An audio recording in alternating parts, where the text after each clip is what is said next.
শুভেচ্ছা,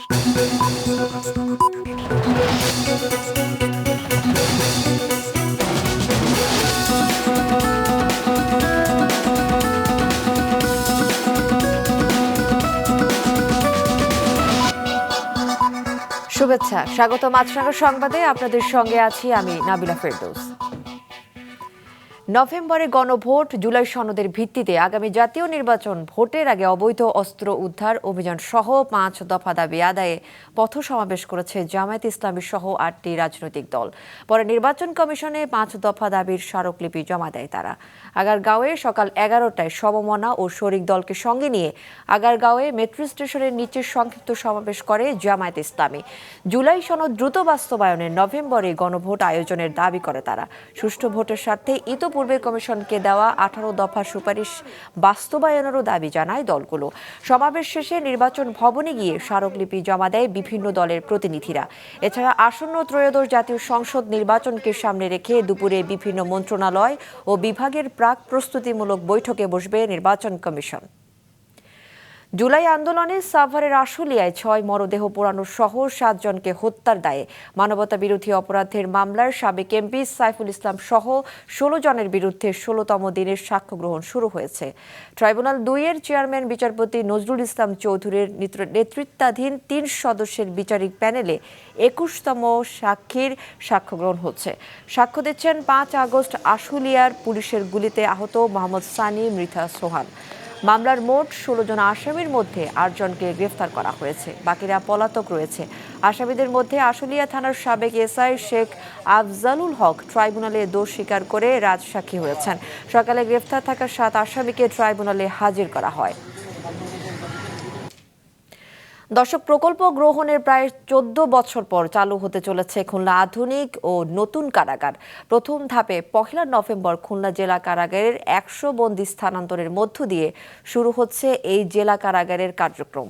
মোস্তফা জামালের রিপোর্ট। 1912 সালে তৈরি হয় 608 জন বন্দী ধারণ ক্ষমতার খুলনা জেলা কারাগার। সময়ের আবর্তে দুর্বল হয়েছে এর স্থাপনা।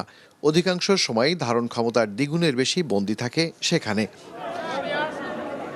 বন্দীদের আধুনিক কারা সুবিধা নিশ্চিতে 2011 সালে খুলনায় আধুনিক কারাগারের পরিকল্পনা নেওয়া হয়।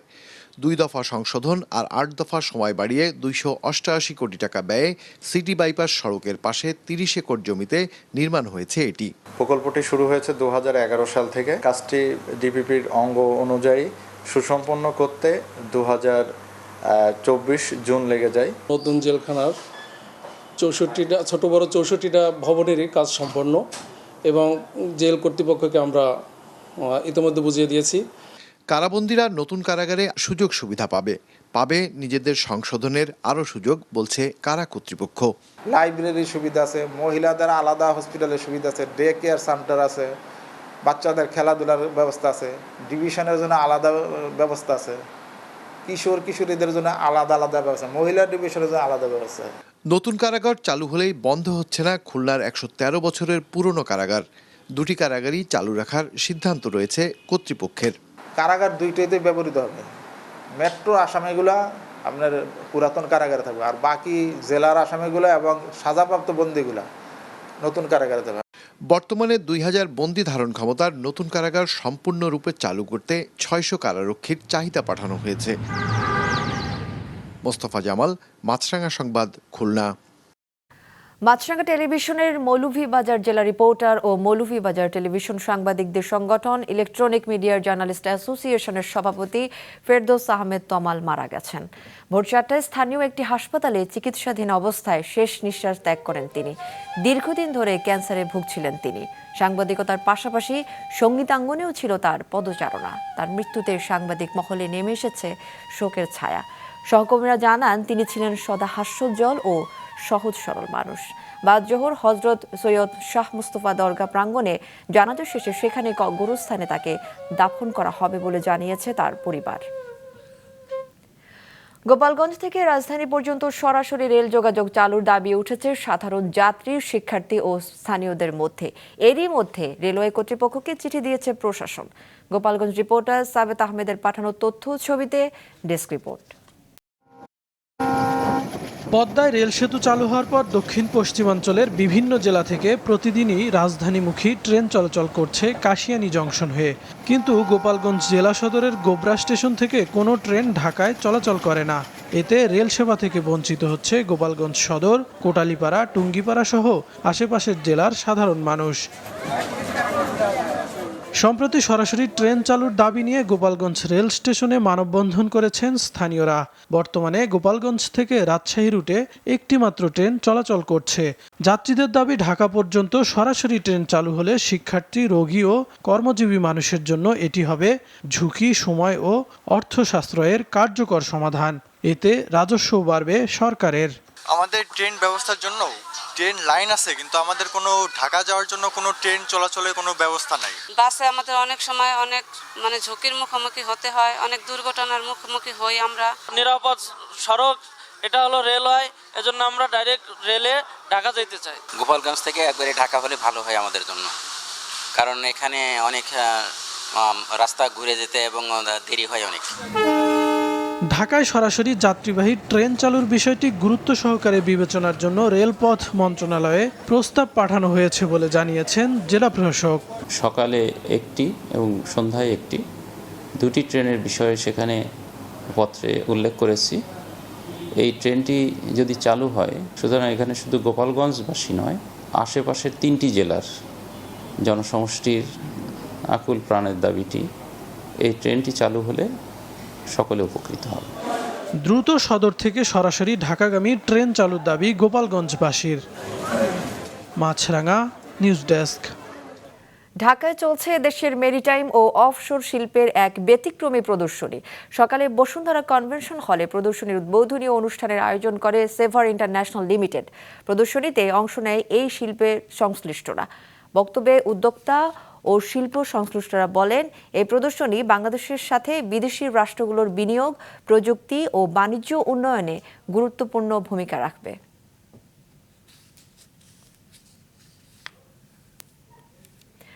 আন্তর্জাতিক প্রসঙ্গ।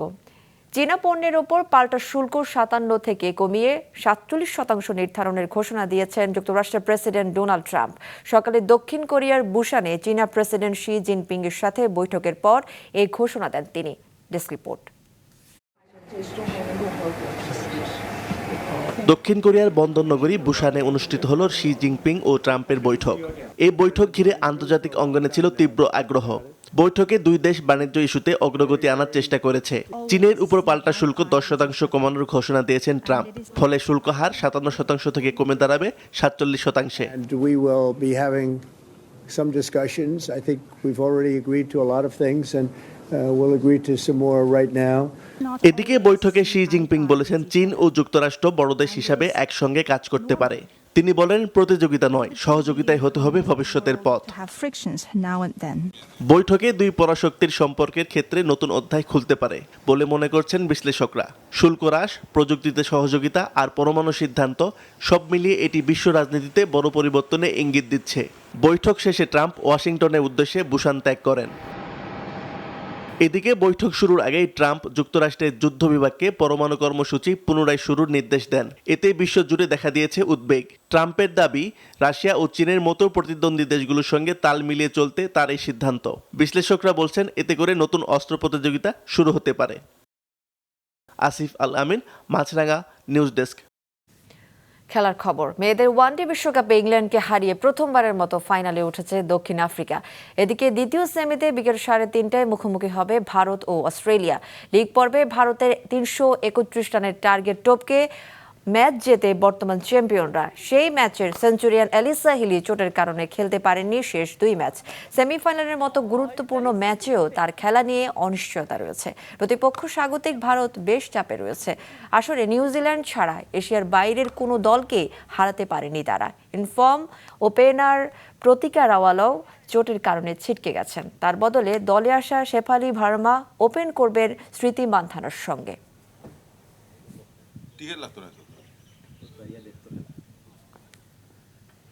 দর্শক, এ ছিল এখনকার মতো। ফেসবুকে আপডেট পেতে ভিজিট করুন মাছরাঙা টেলিভিশনের পেজে, ইউটিউব চ্যানেলেও দেখতে পারেন আমাদের সংবাদ, প্রতিবেদন ও অনুষ্ঠান। আমাদের পরবর্তী সংবাদ দুপুর 2টায় দেখার আমন্ত্রণ রইল।